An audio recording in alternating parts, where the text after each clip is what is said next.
cities to death. That's what Russia is doing instead of taking a step towards a ceasefire, which is something that we are asking for. Remember, Russia is a permanent member of the United Nations Security Council. Russia is a nuclear power. And in spite of that, it has violated this charter, invading a peaceful neighbor. And in line with the United Nations Charter, Ukraine has the sovereign right to defend itself against this unfounded aggression. And the international community, we have the right to support it. To support the aggressor is not in accordance with the United Nations Charter.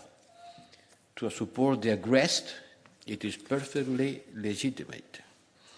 And Ukraine needs all the support we can provide.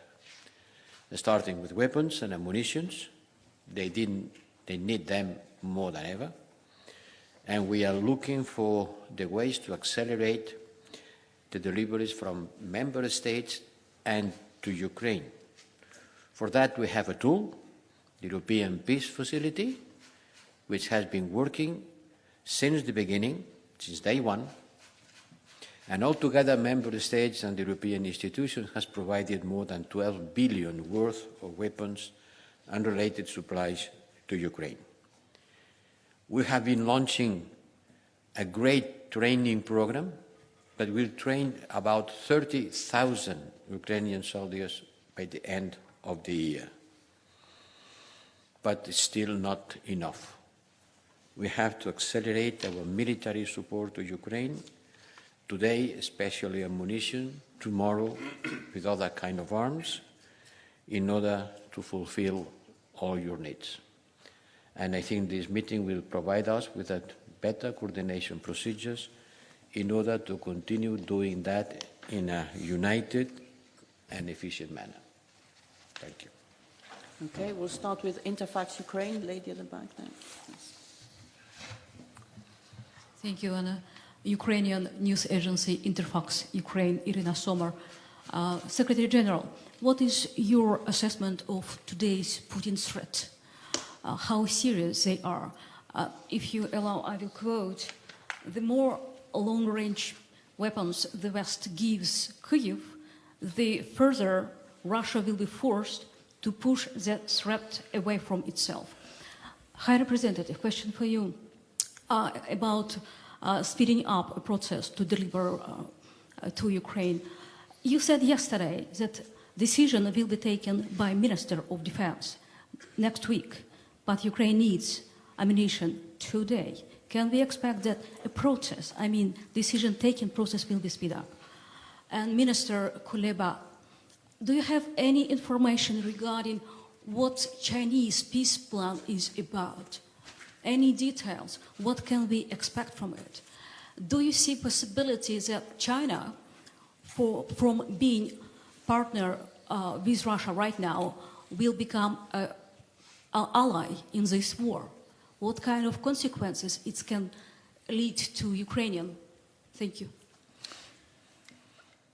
What we have seen today is that President Putin is in no way preparing for peace. He's preparing for more war, he's preparing for new offensives, and he is mobilizing more troops and sending in more weapons. And that's exactly why we need to step up our support for Ukraine. Because it will be a tragedy for the Ukrainians, but also dangerous for all of us if President Putin wins in Ukraine. Then we have to remember what this is. This is a war of choice. This is a war of aggression. Russia decides to invade a neighbor, Ukraine. And Ukraine, of course, has the right to defend itself. That's enshrined in the UN Charter. And we, NATO allies, EU members, all of us have the right to provide support to Ukraine. And that's exactly what we are doing.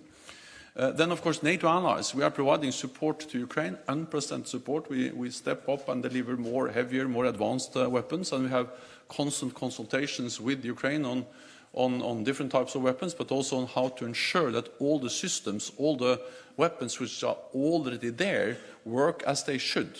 Because we need to remember this is not only about providing new systems, but also ensuring that the artillery, the armor, the air defense systems, which have been delivered already, have the spare parts, have the ammunition, have the maintenance, have the fuel they need to function.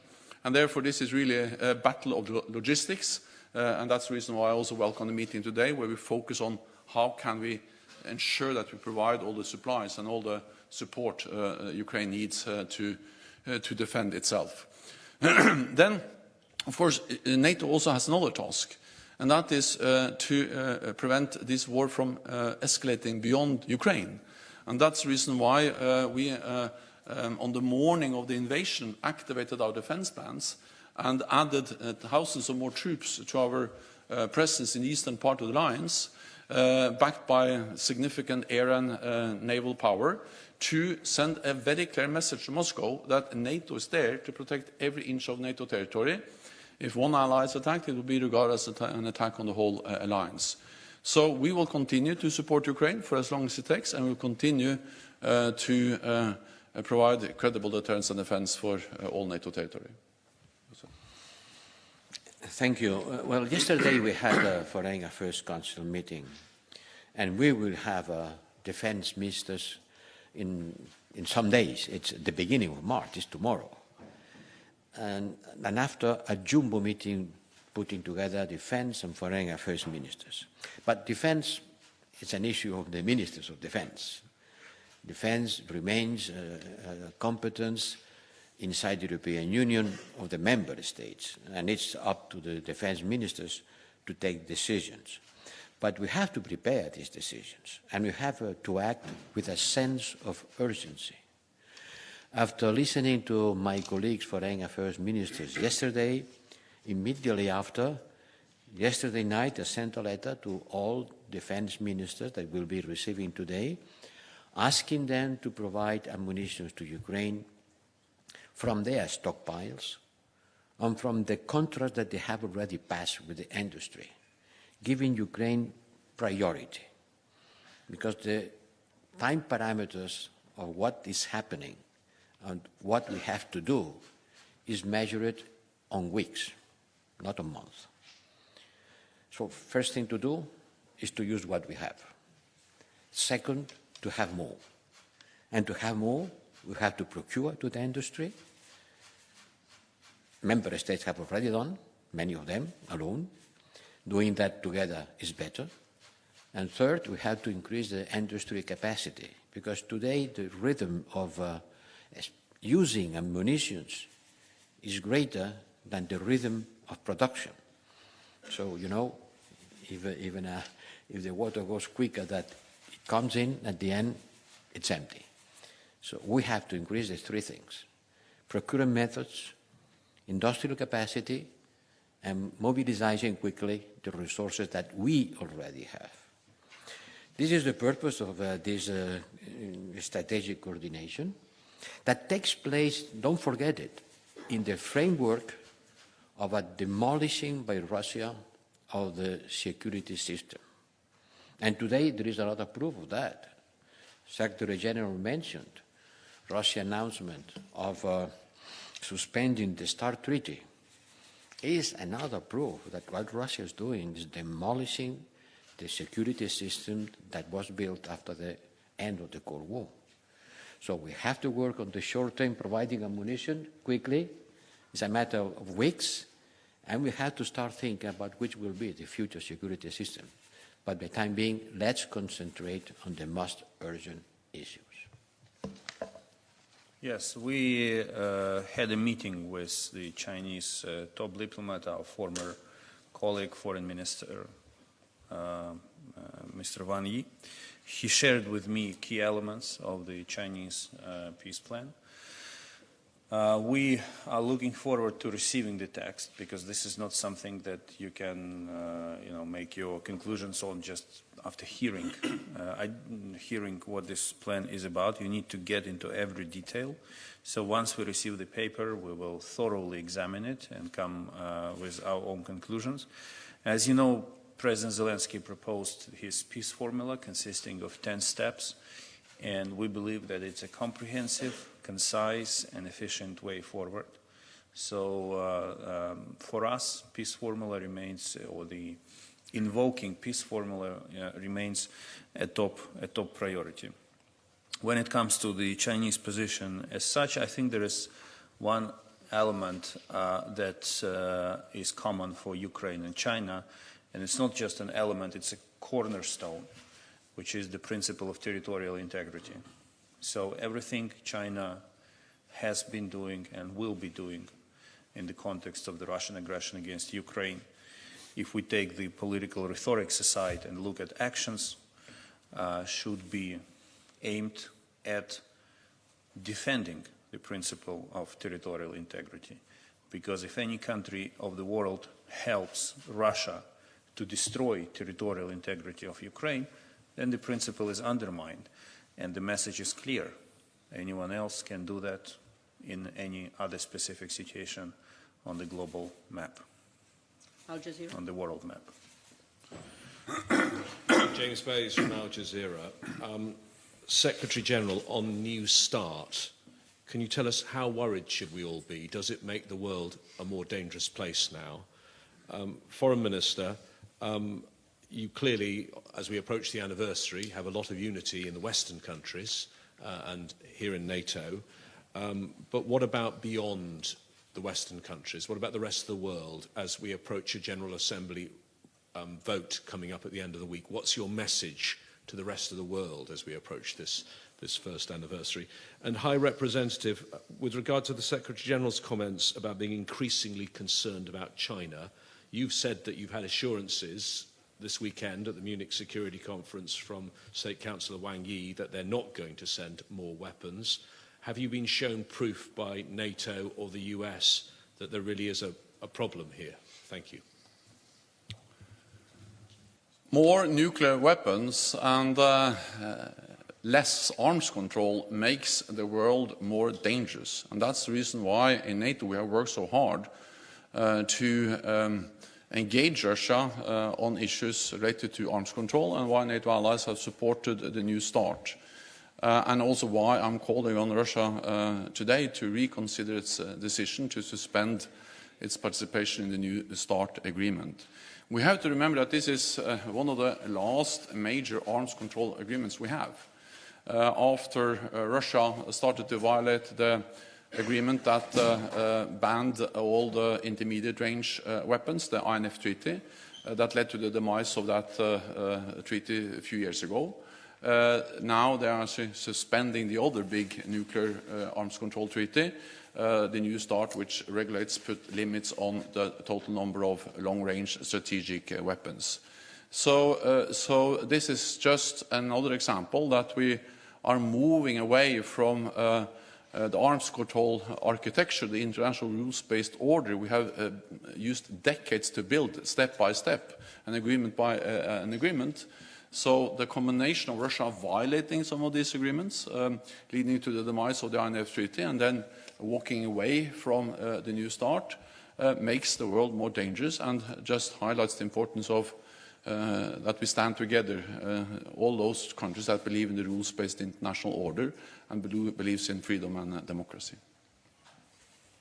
The message, first my message to everyone asking about the Global South. I think the picture that the West stands by Ukraine and the rest doesn't is inaccurate. If you look at the results of the latest resolution adopted in October 2022, we got 143 votes. And many countries of the globe of what is called Global South voted in favor of that resolution. So the situation in the Global South is nuanced. It's not black and white. But you're right, more needs to be done to engage with the Global South. And I think that basically this struggle for Global South and support of these countries brought this whole part of the world back to the top of the world agenda in terms of big politics, not only in terms of resources or technical and humanitarian assistance, but in terms of big political game. We have to continue reaching out to the Global South with a very simple message, that it's not about Ukraine. It's about the rules which also protect you.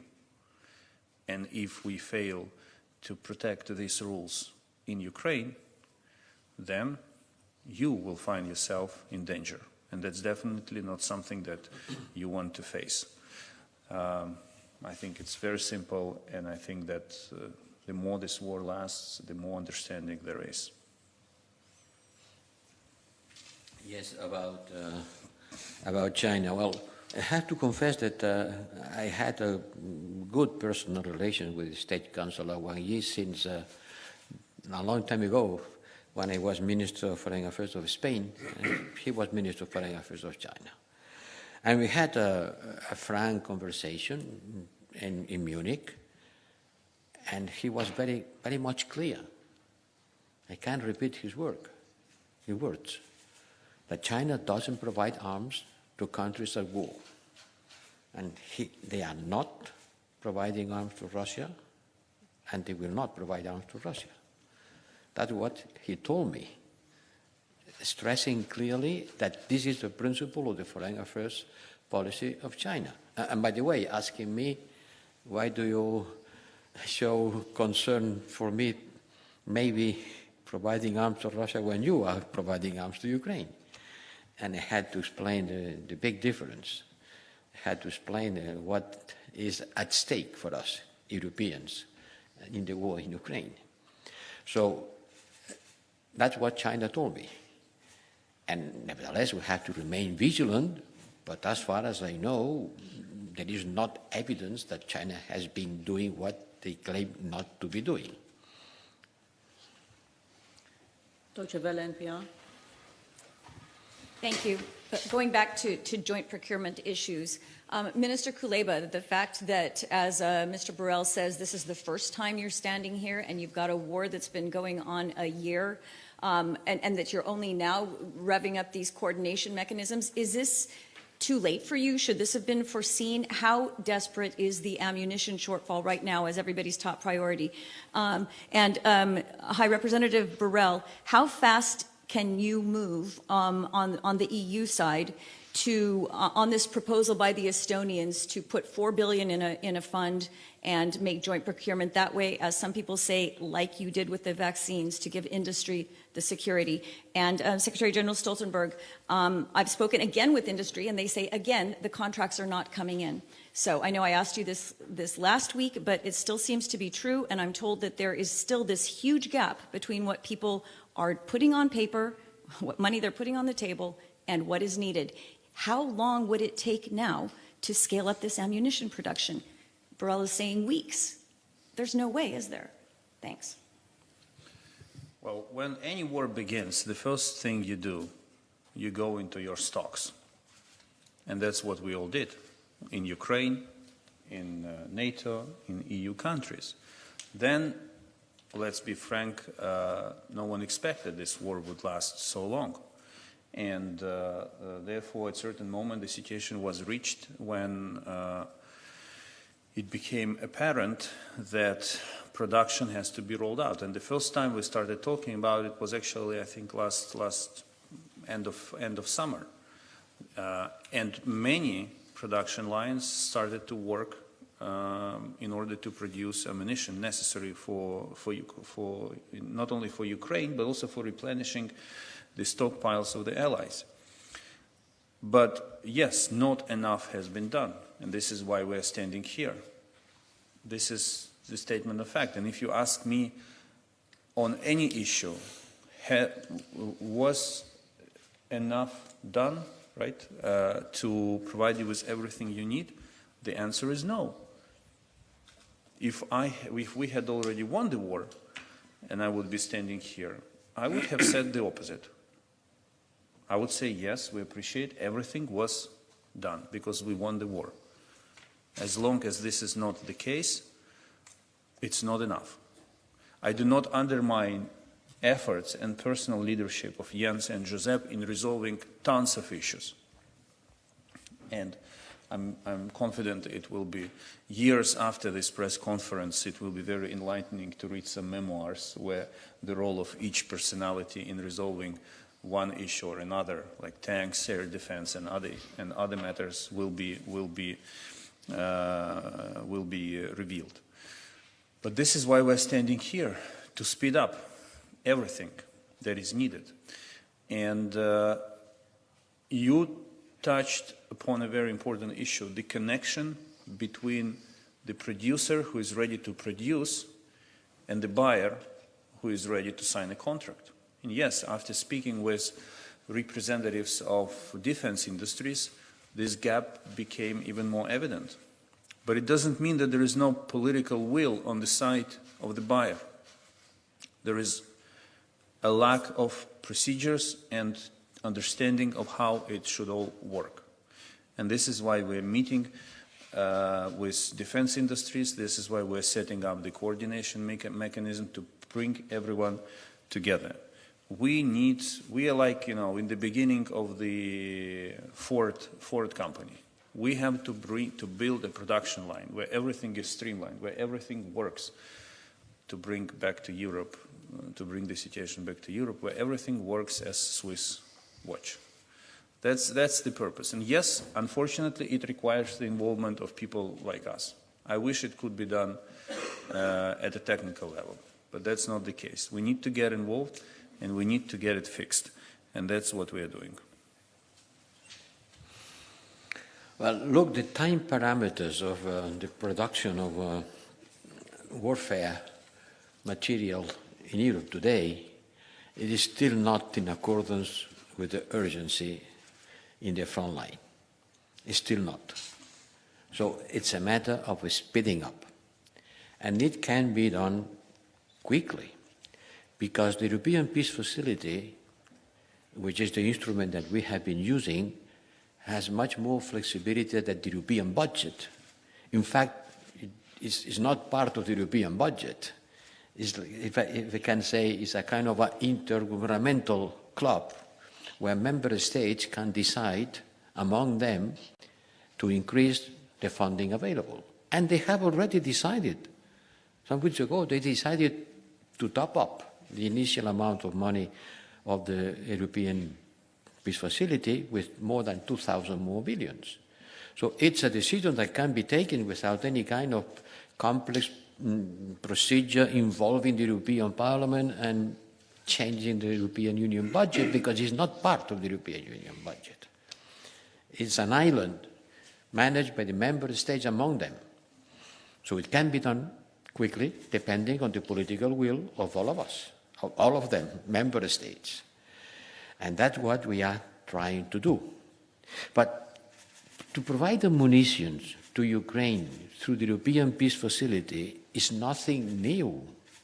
We have been doing that since the beginning of the war, asking member states provide us with your ammunition to be sent to Ukraine and being co-financed by the fund. So the only thing is to do it quicker at a larger scale. So for the industry to produce, they need contracts, and that has been a message from the industry all the way. And that's also the reason why we started to engage with the industry last fall, when we saw that this war was dragging on and there was urgent need to ramp up production. Because as Minister Kuleba said, in the beginning we were actually depleting our own stocks, but then we saw that the rate of consumption of ammunition is much higher than the rate of production, and therefore this is not sustainable. Therefore we need to produce more. But this is not something we discovered now. We discovered this many months ago, and therefore we have been engaging with the industry and with nations for a long time. And contracts have been signed. United States, France, Norway, among others.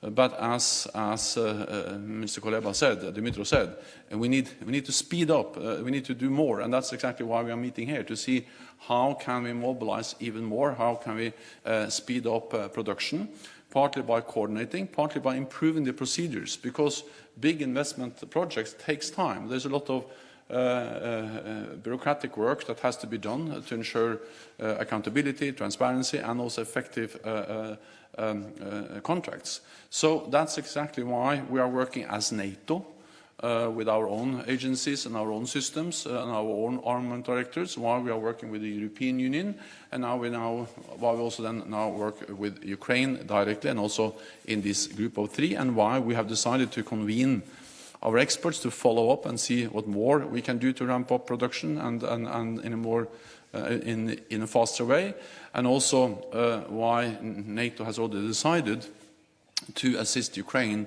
with strengthening their capacity to do procurement. So this is one element of many steps that we are taking together to ensure that we have sufficient ammunition, but also weapons to both replenish our own stockpiles, but also to deliver to Ukraine. The last thing is that we have also, of course, reached out to international partners and to see to what extent we also can help, or they can help to provide the necessary direct support to Ukraine, or at least replenish our own stocks. Thank you very much. This concludes this press conference. Thank you.